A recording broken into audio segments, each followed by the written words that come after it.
Terima kasih banyak, Kak Mirza buat introduction-nya. Halo semuanya, perkenalkan nama saya Puspita Nur atau mungkin bisa dipanggil Vita aja ya supaya lebih gampang gitu. Jadi saya di sini sebagai salah satu speaker dari Clockster yang akan membawakan tema mengenai SaaS for Employee Productivity atau kita mungkin cukup lumrah paham ya, SaaS itu adalah software as a service dan di sini lebih menekankan di bidang produktivitas karyawan. Oke. Nah, sebelum saya masuk ke materi yang lebih dalam lagi, mungkin saya mau tunjukin dari sisi Clockster di bidang produktivitas karyawan itu seperti apa supaya ada gambaran ya. Jadi saya coba buka sesi ini dengan video dari kami. Terima kasih. Waktumu terlalu berharga untuk detail-detail kecil seperti administrasi data karyawan. Clockster adalah aplikasi serba bisa yang akan membantu bisnismu berjalan dan membantumu fokus pada hal lain yang lebih penting. Penghitungan slip gaji dan pajak semudah menjentikan jari. Absensi, jadwal, dan penugasan karyawan selalu di genggamanmu dengan aplikasi mobile Clockster. Kamu bisa melihat karyawan mana yang tepat waktu, dan siapa yang terlambat, siapa yang izin cuti, siapa yang sedang mengerjakan tugas yang kamu beri, dan siapa yang sudah selesai. Bisnismu seperti berjalan sendiri. Kamu bisa langsung kunjungi website clockster.com, daftarkan bisnismu, dan gunakan aplikasinya gratis. Kami berharap yang terbaik untukmu dan bisnismu. Pakai Clockster, semua jadi mudah. Ya, jadi kita di sini mungkin dari sisi saya ya, sesuai dengan tema kita hari ini yaitu kita mau membicarakan mengenai penggunaan SaaS gitu. Dan di bagian saya ini mungkin lebih fokus di bagian produktivitas ya. Jadi karena produktivitas itu yang mungkin nanti akan berimbas atau berdampak ke revenue atau profit. Dan saya mungkin mulai ini dengan tema yang lebih atau topik yang lebih disederhanakan yaitu produktivitas. Menurut Oxford Dictionary English itu sendiri, jadi kalau produktivitas secara harfiahnya adalah suatu upaya produktif yang efektif, khususnya di bidang industri ya, sebagai ukuran untuk menentukan berapa banyak output yang dihasilkan dari beberapa input yang dimasukkan gitu. Jadi kalau secara rasio atau matematikanya yaitu output dibagi input dan itu akan menghasilkan seberapa besar produktivitasnya gitu. Nah, kalau misalnya diharfiahkan lagi, ada beberapa cara untuk meningkatkan produktivitas. Tergantung seberapa banyak output yang ingin dikeluarkan dan juga seberapa banyak input yang ingin dimasukkan. Seperti itu. Jadi, tapi output itu apa sih? Jadi output itu kayak hal-hal yang sifatnya bisa kita jual, seperti barang, jasa, gitu ya, layanan, apapun yang akhirnya menghasilkan sesuatu yang akhirnya suatu perusahaan bisa jual gitu ke market atau pasar. Nah, input itu adalah beberapa hal yang perlu dimasukkan supaya bisa menghasilkan output. Jadi kayak misalnya tenaga kerja, mesin, atau bahan baku gitu ya. Nah, itu masuknya ke dalam input yang akhirnya bisa menghasilkan output. Kita harfiahkan kalau misalnya kita bikin rumah nih gitu ya. Suatu benchmark aja ya, untuk bikin satu rumah kita butuh contoh 10 buruh atau 10 tukang. Kemudian untuk menghasilkan satu rumah itu butuh 7 hari. Nah, benchmarknya itu tuh. Tapi ada beberapa cara untuk bisa meminimalisir atau membuat hal itu bisa lebih efektif dan efisien tentunya. Yang pertama yaitu menghasilkan lebih banyak output dengan input yang sama. Nah, inputnya kan si buruh ya atau tukang. Jadi ada 10 tukang. Tapi outputnya itu lebih banyakin dengan waktu yang lebih dikit. Jadi kalau cara pertama saya yang tadi menghasilkan lebih banyak output dengan input yang sama, dengan benchmark yang tadi saya sebutkan, jadi kita butuh kita pecut nih, istilahnya kayak tukangnya kita pecut ya istilahnya. Jadi dalam 3 hari, 10 buruh itu bikin satu rumah. Jadi kan waktunya lebih sedikit ya untuk menghasilkan satu rumah dibanding benchmark yang pertama tadi saya sebutkan. Nah, yang kedua, untuk menghasilkan suatu output yang sama dengan input yang lebih sedikit. Jadi istilahnya mengurangi biaya. Dalam hal ini biayanya yaitu biaya tukang ya. Yang tadinya 10 kita kurangin jadi 5 buruh. Nah, dengan adanya 5 buruh itu, tapi kita minta mereka buatnya lebih cepat, namun tidak bisa secepat yang nomor satu. Jadi otomatis benchmarknya tetap sama 7 hari, tapi buruhnya 5 dan tetap menghasilkan satu rumah. Nah, yang ketiga, meningkatkan output dengan proporsi yang lebih banyak dibanding proporsi untuk memasukkan input. Jadi sama-sama meningkat nih output dan inputnya, tapi outputnya lebih banyak. Nah, dibandingkan dengan benchmark yang tadi, jadi 7 hari kita bikin satu rumah, tapi di nomor 3 ini 7 hari kita bikin rumah, itu menghasilkan 3 rumah dengan 10 buruh atau tukang, dan juga penggunaan satu mesin, karena dia bisa lebih mempercepat proses untuk pembuatan rumahnya. Tapi lebih banyak kan rumah yang bisa dihasilkan. Jadi contohnya untuk bisa meningkatkan suatu upaya biar produktivitas itu lebih meningkat, itu ada 3 cara tersebut ya. Jadi nanti tergantung mau dari mana, apakah mau istilahnya kita push ya atau tekan inputnya, atau yang kedua kita mau kurangi biaya inputnya, atau ketiga kita tambah nih inputnya, tapi yang dihasilkan dari penambahan input yang sedikit itu bisa menambah output yang lebih banyak, seperti itu. Jadi itu tergantung nanti cara pemakaian dan implementasi di dalam suatu industri seperti apa. Oke, next. Nah, salah satu kita masuk lagi ke yang lebih dalamnya lagi, yaitu terkait dengan produktivitas karyawan. Jadi ada 5 hal yang saya coba untuk klasifikasikan sebagai faktor utama untuk mempengaruhi produktivitas karyawan. Yang pertama yaitu knowledge management. Mungkin kalau dalam bahasa Indonesia kita bisa bilang manajemen pengetahuan ya, atau sumber daya pikiran gitu. Di mana setiap organisasi pasti memiliki peran penting untuk berbagi informasi dalam suatu organisasinya dengan individu-individu yang ada di dalam organisasi tersebut gitu.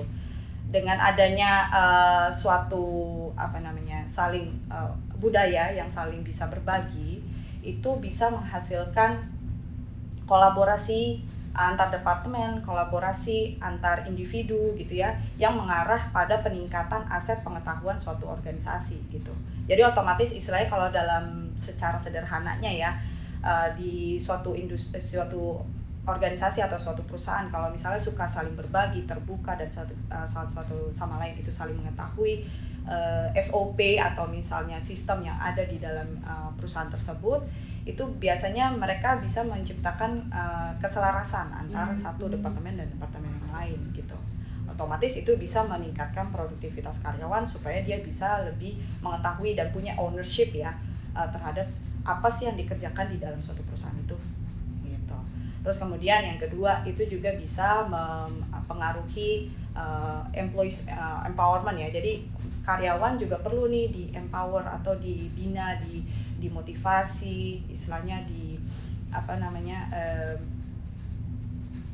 menciptakan peran yang penting supaya karyawan itu merasa dihargai, di-appreciate ya apa yang sudah dilakukan. Kalaupun memang ada hal yang perlu dibina atau misalnya perlu diketahui lebih lanjut oleh masing-masing individu tersebut, berikanlah cara-cara yang istilahnya lebih manusiawi gitu. Gak mungkin kan suatu bos marahin di depan umum, di depan kolega-kolega yang lain, itu kan bisa bikin karyawan jadi down gitu ya. Nah makanya di sini saya juga quote ada salah satu, jadi ineffective supervisor itu adalah nomor pertama untuk menciptakan produktivitas yang lebih rendah ke karyawannya gitu. Jadi kita bisa saling memotivasi, saling menginspirasi, saling mendukung ya, atau bahkan memberikan reward kalau misalnya memang karyawan itu perlu dan berhak mendapatkan hal tersebut gitu. Nah yang ketiga di sini adalah ICT, Information and Communication Technology. Mungkin kita sekarang di 2022 udah nggak bisa menolak lagi ya perkembangan teknologi gitu, dimana udah disruptif sekali, semuanya ada gitu kan, terus kompetisi semakin sengit, kita dituntut untuk bergerak cepat, kita dituntut untuk beradaptasi lebih cepat gitu, apalagi dengan kondisi yang kemarin terjadi ya, waktu pandemi kemarin 2 tahun sampai 3 tahun kita juga masih harus pakai masker. Jadi kan sebagai manusia juga kita harus beradaptasi dengan hal-hal yang di luar kontrol kita gitu. Nah tentunya dengan penggunaan ICT yang semakin mutakhir ya, apalagi udah banyak ya provider di sini, di luar sana juga yang bisa memberikan istilahnya sumber daya IT yang lebih mumpuni supaya kita bisa melakukan pekerjaan dengan lebih baik gitu. Nah, harapannya itu bisa diadopsi ke tenaga kerja Indonesia yang bisa lebih tech savvy, karena kalau misalnya akhirnya nggak coba untuk beradaptasi dan belajar ke perkembangan zaman tersebut, takutnya ketinggalan.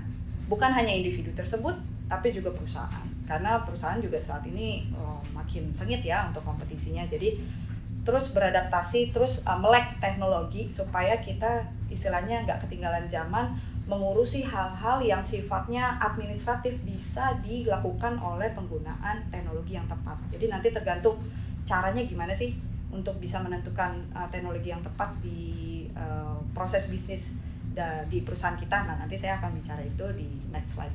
Terus yang keempat yaitu innovation and creativity. Tentunya dengan penggunaan IT itu juga bisa bantu sebenarnya.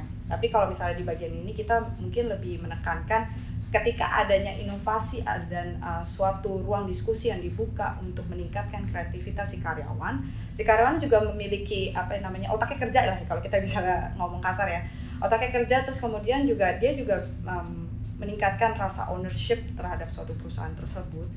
Dan tentunya kalau misalnya ada ruang diskusi, berarti kan perusahaan dapat nih ide-ide yang brilian dengan istilah contoh generasi-generasi yang lebih muda yang mungkin tidak terpikir oleh generasi-generasi baby boomers, contohnya gitu.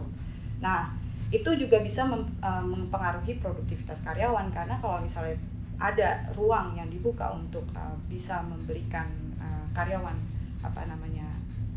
ruang kolaboratif gitu, ruang kreatif untuk saling berpikir satu sama lain, di situ juga berkesinambungan ke performa perusahaan gitu.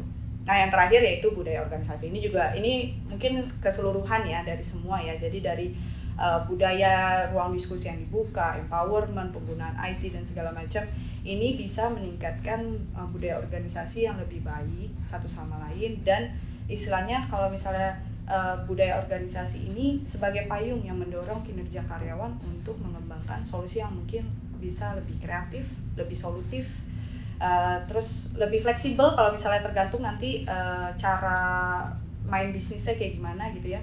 Jadi si organisasi ini bisa siap menghadapi tantangan di luar sana yang mungkin kita nggak tahu nih kondisinya gimana gitu kan. Nah, itulah hal-hal yang bisa mempengaruhi produktivitas karyawan. Oke, next. Nah, itu saya masuk ke dalamnya nih, jadi di bagian SaaS. Gimana SaaS, Software as a Service, itu dapat mempengaruhi produktivitas karyawan. Kalau tadi kan faktor-faktor yang secara general ya. Nah, ini lebih ke arah penggunaan SaaS-nya nih. Kenapa sih kita harus paham SaaS itu bisa benefit banget gitu, atau bisa bermanfaat banget buat kita kalau kita implementasi itu di perusahaan kita gitu. Yang pertama, ini udah pasti ya, less paperwork, itu udah pasti banget. Contoh mungkin kalau misalnya di Clockster ya, kalau di Clockster ini kan kita HRIS, di mana kita hal pertama deh yang mungkin kita bisa lakukan yaitu absensi. Nah, absensi atau misalnya pengajuan cuti nih, pengajuan cuti deh. Pengajuan cuti kan biasanya pakai formulir ya, terus kemudian ditandatangan sama supervisor, terus kemudian ditandatangan sama manajer, atau bahkan kalau misalnya perlu ditandatangan sama orang HRD. Nah, proses dari penggunaan kertas itu kan bisa, yang pertama menggunakan sumber daya uangnya itu untuk membeli kertas rutin, ngeprint, kemudian juga menghabiskan waktu untuk mengurusi penandatanganan formulir itu kan. Nah, dengan penggunaan teknologi contohnya Clockster, kita bisa minimalisir biaya yang ditimbulkan untuk beli kertas tersebut, untuk memprint kertas tersebut sesuai format perusahaan, dan juga mengurangi biaya yang dibuang untuk menghasilkan formulir pengajuan yang sudah di-approve atau akhirnya ditolak. Jadi tergantung. Contoh lagi misalnya Mitel gitu ya. Mitel kan telepon nih, terus kemudian biasanya kalau kita telepon kan ya udah telepon, kita tulis nomornya satu-satu di kertas, atau kita tulis nomornya satu-satu di di Excel gitu ya. Terus habis itu kita telepon nih, pakai telepon biasa. Tapi kalau pakai Mitel kan kita bisa aja nih import datanya dari Excel tersebut langsung ke kontaknya Mitel, nggak perlu lagi yang namanya harus pakai paper satu-satu ditulis di kertas, oh ini udah done, udah ditelepon, oh ini udah belum ditelepon, unreached, ini. Jadi untuk reportnya itu berarti nggak perlu lagi pakai paper dong. Kita bisa langsung convert data hasil dari telepon itu ke report yang seharusnya diinginkan perusahaan. Nah itu sih salah satunya ya. Terus kemudian yang kedua, grant access to better IT resource. Tentunya iya ya, dengan adanya SaaS ini dari skala bisnis yang kecil, menengah, large atau besar sekalipun, atau bahkan mikro, itu tuh bisa mendapatkan sumber daya IT yang lebih baik gitu. Jadi istilahnya kesetaraan gender tapi versi IT gitu lah ya. Jadi sebuah pebisnis, semua pengusaha itu bisa nih memilih SaaS yang mana sih yang tepat buat proses bisnis yang menjadi kendalanya saat itu gitu. Dan kemudian dia juga bisa mendapatkan penggunaan SaaS itu yang tepat dengan harga yang mungkin lebih murah. Karena kan kalau SaaS dia nggak butuh tuh yang namanya untuk nyediain server, database, atau bahkan jaringan internet yang sangat super ya untuk menjalankan kinerja si server dan database tersebut gitu. Kemudian yang ketiga, facilitates employees collaboration. Jadi untuk memfasilitasi kolaborasi antar karyawan. Nah ini benar juga ya. Jadi kalau misalnya kita contoh aja nih, kita bikin suatu collaboration tool seperti Zoom. Nah Zoom ini ya contoh kita pakai ya. Ini kan kita istilahnya waktu pandemi kemarin mau nggak mau kita harus pakai kan Zoom itu. Kita harus berada di rumah, WFH full gitu. Tapi kita juga nggak boleh nih ketinggalan atau menurunkan kinerja perusahaan. Ya otomatis kita harus tetap bekerja, kita harus tetap berdiskusi, melakukan meeting satu departemen dan departemen yang lain, apa yang harus dilakukan untuk menghadapi kondisi tersebut, khususnya menghadapi tantangan ya yang tentunya kita nggak tahu sampai kapan waktu itu ya pandemi berjalan. Ya otomatis harus ada tools yang mempermudah karyawan supaya bisa melakukan pekerjaan secara bersamaan.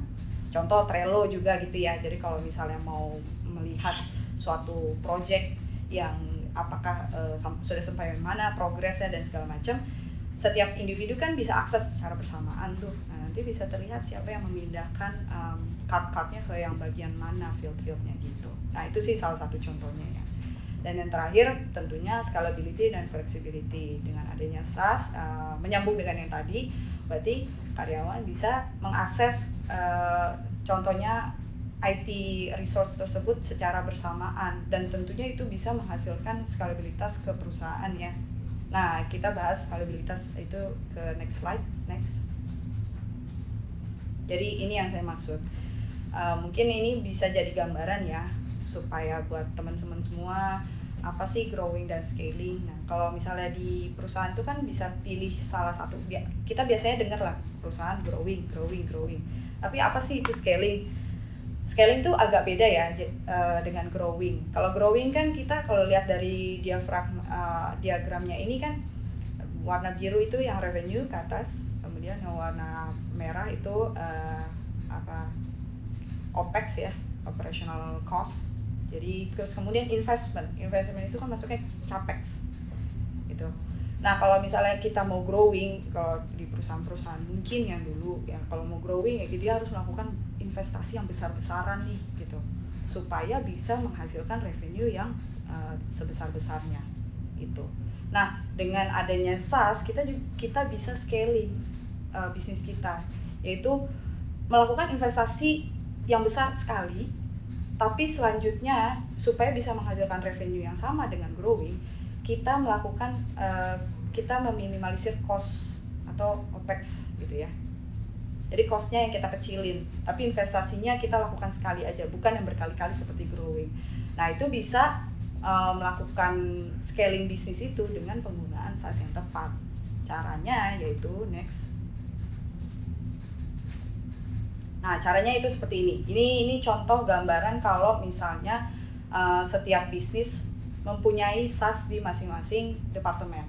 Bisa kita lihat di sini untuk di bagian product and engineering, di bagian R&D dia pakai apa aja sih buat paymentnya, dia pakai apa aja sih buat desain. Contoh desain pakai Figma, pakai Canva gitu ya. Ini saya ngambil di Google aja ya supaya ada gambaran dalam satu perusahaan ada beberapa departemen, dia menggunakan beberapa SaaS gitu. Kemudian di bagian operasionalnya ada accountingnya apa, terus kemudian di payrollnya dan HR-nya itu kita Clockster yang sediakan, dan tools-tools lainnya buat GA.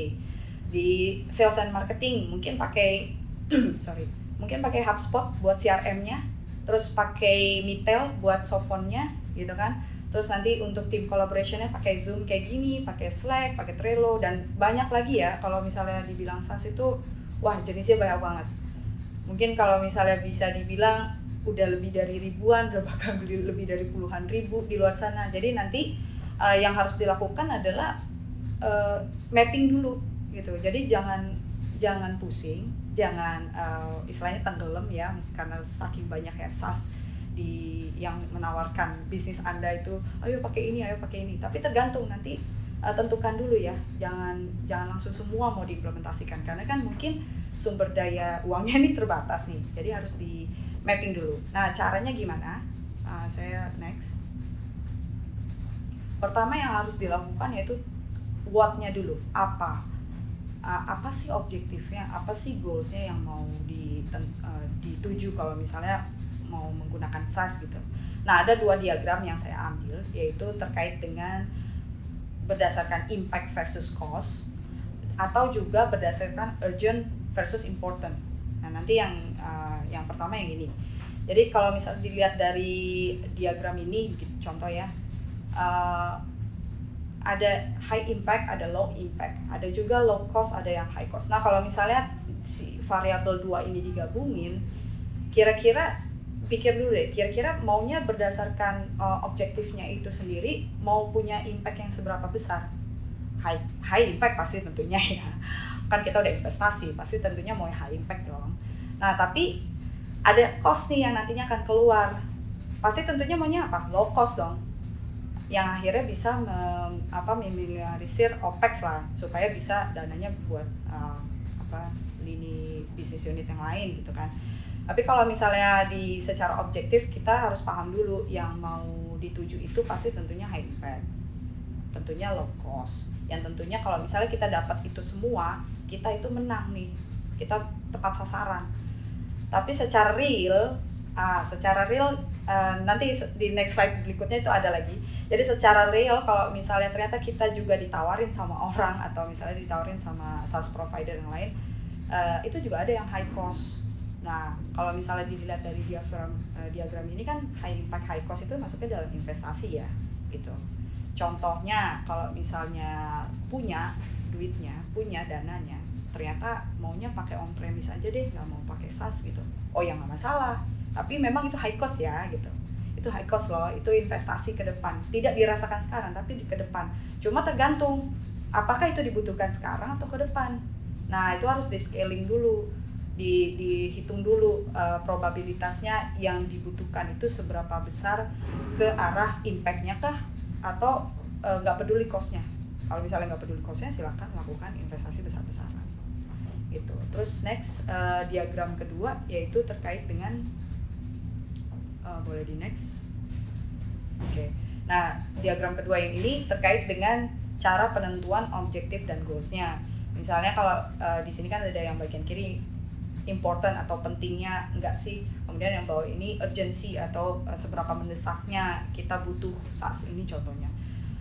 Kalau misalnya ternyata udah important banget, kemudian udah urgent banget karena emang udah nggak bisa lagi di tackle dengan cara manual istilah gitu, ya udah do it now, langsung subscribe ke SaaS itu, langsung cari SaaS itu yang tepat yang mana gitu. Karena kalau nggak sekarang bisa aja bisnis akan ketinggalan dengan bisnis-bisnis lainnya yang akhirnya sudah menggunakan SaaS gitu. Atau ternyata bisnis proses bisnis tersebut saking urgentnya membutuhkan SaaS itu karena berdampak dengan revenue, istilahnya revenue atau market share-nya keambil sama bisnis yang lain gitu kan. Nah itu yang harus diidentifikasi dulu, baru nanti bisa tentuin SaaS-nya yang mana. Nah terus kemudian kalau di sini juga bisa dilihat, ya important sih, penting sih, tapi nggak terlalu urgent tuh gitu.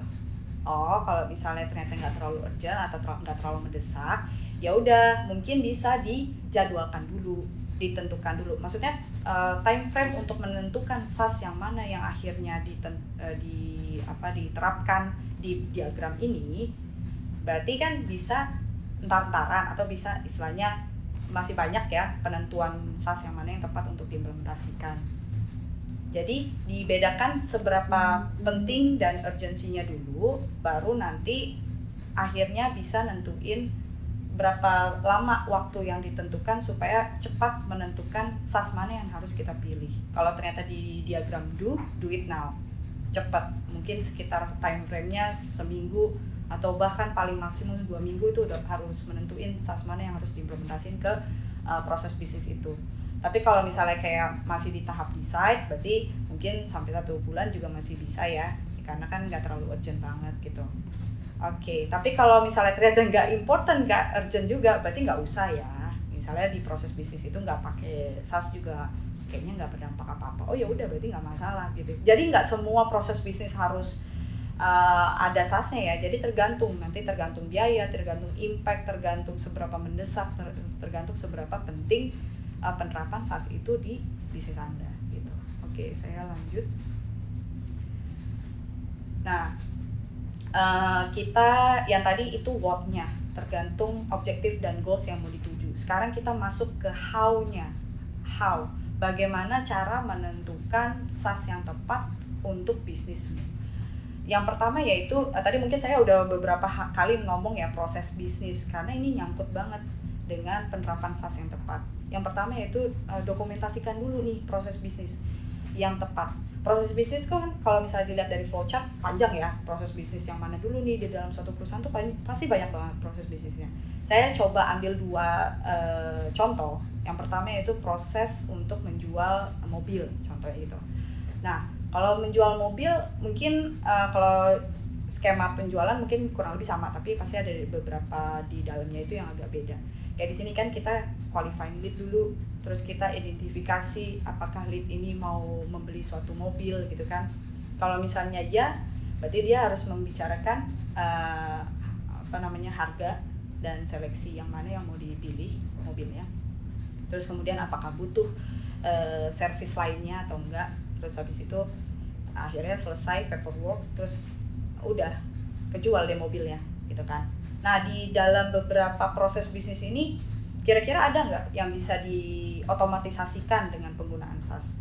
Ternyata dia ada masalah dengan generating invoice. Kenapa? Karena perusahaan nggak tahu nih seberapa banyak sih invoice yang udah dikeluarin sama sales, seberapa banyak sih invoice atau seberapa besar nominal invoice yang sudah tertera di cabang A untuk menghasilkan penjualan mobil tipe A contohnya gitu.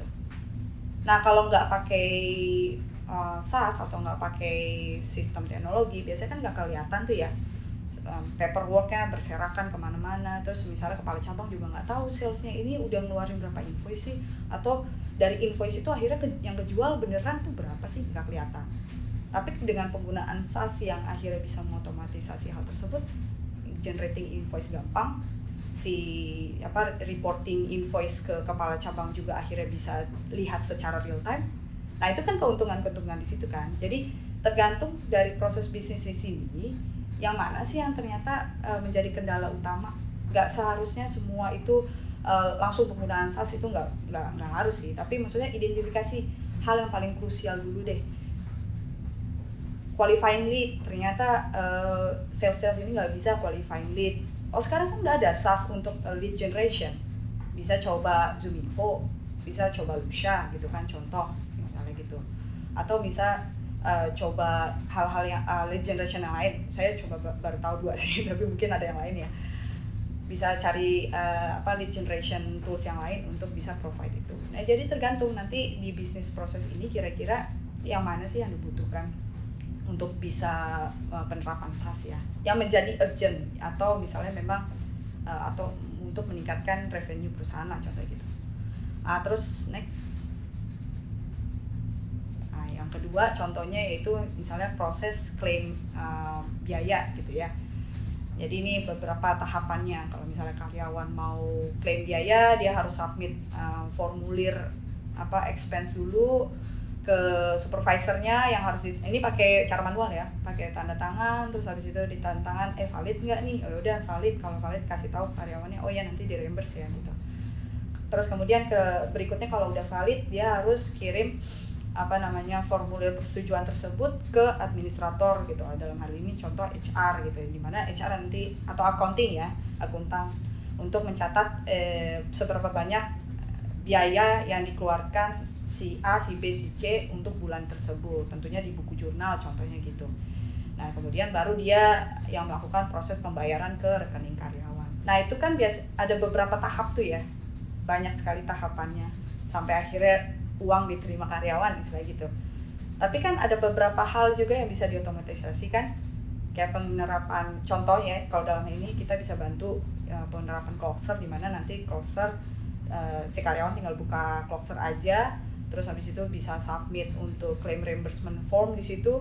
Si supervisor nggak harus di kantor pun dia bisa lihat, oh ada formulir pengajuan nih dari karyawan saya yang harus saya review, terus make sense nggak nih dari claim reimbursement yang ini nominalnya segini, tanggal segini, dengan bukti, contohnya ya ada bukti bond atau bukti nota gitu yang memang sudah valid, ada kop surat perusahaan atau kop surat apa gitu ya. Nah terus habis itu udah di okein, approve. Terus yang langkah kedua direview sama HR atau direview sama akuntan, yang nggak perlu lagi si supervisor harus kasih tahu ini ada pengajuan dari karyawan gitu. Nah dengan adanya sistem kayak gitu kan seamless, mereka nggak harus ada di satu tempat, mereka nggak harus kirim paper yang kertas, terus kemudian mereka juga meminimalisir waktu yang terbuang gitu untuk mendeliver formulir dari satu departemen, satu orang ke satu orang yang lain kayak gitu, sampai akhirnya penerimaan pembayaran diterima oleh karyawan. Nah hal-hal kayak gitu itu bisa penggunaan contoh HRIS-nya Clockster, atau misalnya contoh software akuntan yang lain ya, software akuntan yang lain kayak gitu, akunting yang lain. Nah itu bisa penggunaan SaaS-nya di bagian sini. Jadi tergantung nanti identify dulu, dokumentasikan dulu proses bisnis yang mana yang memang ada kendala di situ. Gitu. Oke, next. Terus yang kedua yaitu shortlist solution. Dari dokumentasi bisnis proses pasti kan udah ketahuan nih, oh kayaknya saya butuh CRM, oh kayaknya saya butuh lead generation tools, oh kayaknya saya butuh softphone, oh kayaknya saya butuh HRIS. Yang menyediakan solusi ini kan banyak gitu kan, yang menyediakan si perusahaan A, yang menyediakan si perusahaan B, C, dan D. Nah shortlist lah solusi-solusi mereka berdasarkan dua hal. Jadi apakah si provider ini, SaaS ini, sudah menyediakan essential needs atau kebutuhan utama yang memang kalian butuhkan. Nah kalau misalnya butuh cover semua, misalnya butuhnya buat lead generation tools, buat bisa tahu si A, B, C-nya ini personanya kayak gimana gitu, terus kemudian nomor teleponnya, terus habis itu profile pictures-nya, sampai akhirnya kayak sosial medianya gila, nggak ada privasi banget ya. Saya sampai sosial medianya contohnya sampai ketahuan itu dia kayak gimana. Nah berarti kan covers all tuh gitu kan. Terus habis itu ternyata ada additional features-nya itu ya so-so lah, saya nggak pakai juga nggak apa-apa, saya pakai bagus juga sih ini, jadi lebih teredukasi, ternyata bisa sampai sejauh ini ya penggunaan fiturnya.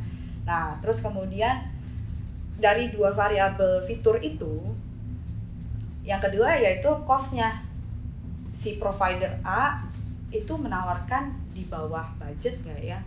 Si provider B itu menawarkan di bawah, di atas budget nggak ya? Jadi nanti untuk skala cost ini ditentukan aja parameternya, siapa yang paling mahal, siapa yang paling murah kayak gitu ya. Terus kemudian dibandingkannya aja sesuai dengan budget, itu masih masuk apa enggak sih gitu. Masih masuk nggak? Kalau masih masuk ya tulislah masih masuk gitu. Nggak perlu pakai yang di bawah 70% gini lah contohnya, yang nggak perlu pakai persenan. Contoh aja pakai tulisan aja, ya ini masih masuk. Ini agak over budget dikit tapi masih oke sih kayaknya kalau misalnya diproposalin ke gitu ya, bagian keuangannya. Kemudian ini murah banget gitu, kayaknya ini oke nih, tapi jangan terlena dengan yang murah-murah dulu ya. Kita lihat dulu apakah itu cover kebutuhan utama yang kalian butuhkan dulu, baru akhirnya ngomongin soal cost gitu. Oke, next. Nah, yang ketiga how-nya yaitu memikirkan keberlangsungan si SaaS itu ke depannya. Apakah solusi nanti akan bisa jadi solusi yang digunakan secara short term kah, atau ternyata ya so-so di middle kah, atau bahkan sampai seterusnya gitu. Karena saking mutakhirnya SaaS tersebut yang nggak pernah digunakan sebelumnya, terus ketika kayaknya kalau penerapan bakal bisa long term deh itu, soalnya itu basic needs banget lah, harus banget kita pakai itu. Kalau nggak kita pakai itu, kita bakal ketinggalan jauh sama kompetitor gitu. Kinerja perusahaan bakal terganggu gitu, profit perusahaan bakal terganggu. Nah, itu kan long term ya, berarti itu otomatis harus pakai itu, mau nggak mau. Tapi coba coba di differentiate atau coba dihitung berdasarkan variabel-variabel ini dulu ya. Fungsionalitasnya gimana? Oke nggak? Berdasarkan appearance-nya, reliability solution tersebut terhadap proses bisnisnya, kemudian apakah secure data-data yang nanti akan kita masukkan ke sana. Itu juga boleh tuh ditanyain nanti sama providernya, secure nggak sih data-data kita kalau misalnya kita masukin data-data perusahaan ke SaaS kamu gitu. Nah, itu harus ditanyain juga ya sama provider ya. Terus kemudian ya kalau pakai SaaS ini kira-kira efisiensi nggak sih? Efisiensi beberapa hal yang ada di perusahaan nggak sih? Apakah bakal dipakai nggak sih?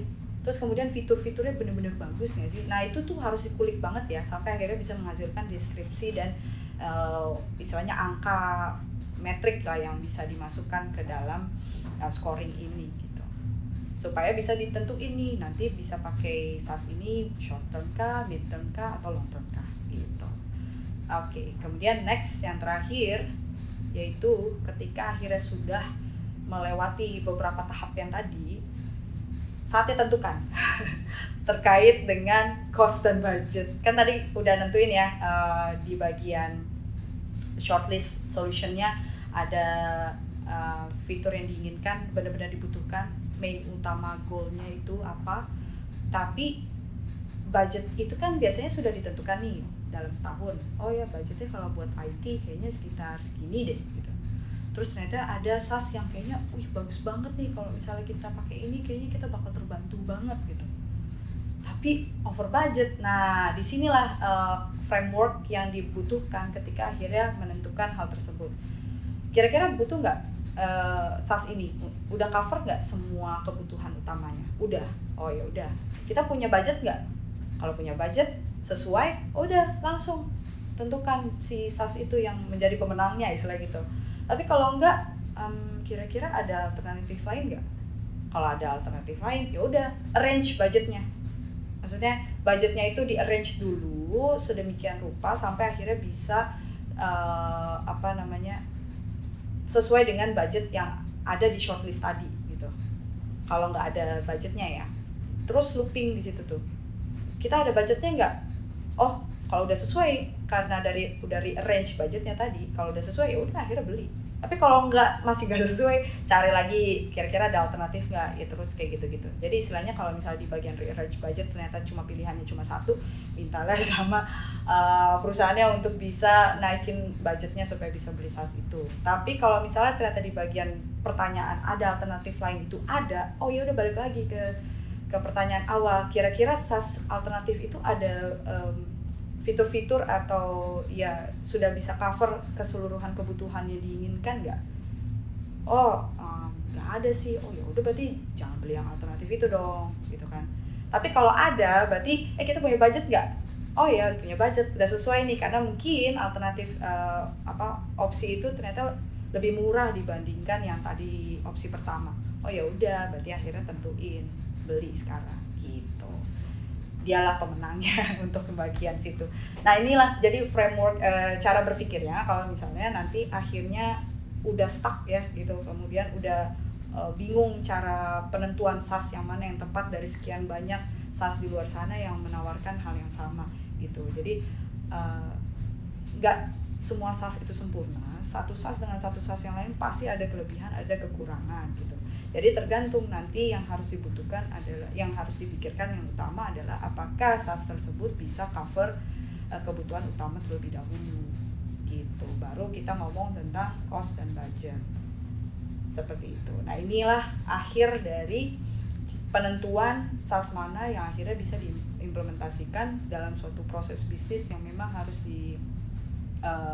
menerapkan suatu sistem otomasi dengan penggunaan SaaS yang akhirnya bisa berdampak ke dalam profit perusahaan gitu. Oke, next. Paling kalau dari saya itu secara kesimpulannya adalah menentukan pilihan layanan SaaS yang tepat itu akan berdampak dan meningkatkan efisiensi dan produktivitas karyawan yang secara langsung dan mungkin tidak langsung akan berdampak ke profit perusahaan yang tadi saya sebutkan ya gitu. Oke, paling kalau dari saya itu aja. Terima kasih banyak buat waktunya sudah mau mendengarkan cop-cop dari saya. Mungkin next di slide ini kayaknya ada next ya. Oke. Thank you banget udah mau mendengarkan. Saya dari Clockster mungkin mau informasiin aja kalau misalnya mau tahu lebih lanjut tentang Clockster bisa klik clockster.com atau langsung scan QR code yang ada di layar ini gitu. Thank you ya Mitel udah berbagi waktunya supaya Clockster bisa ikut sharing juga sebagai speaker di sini gitu.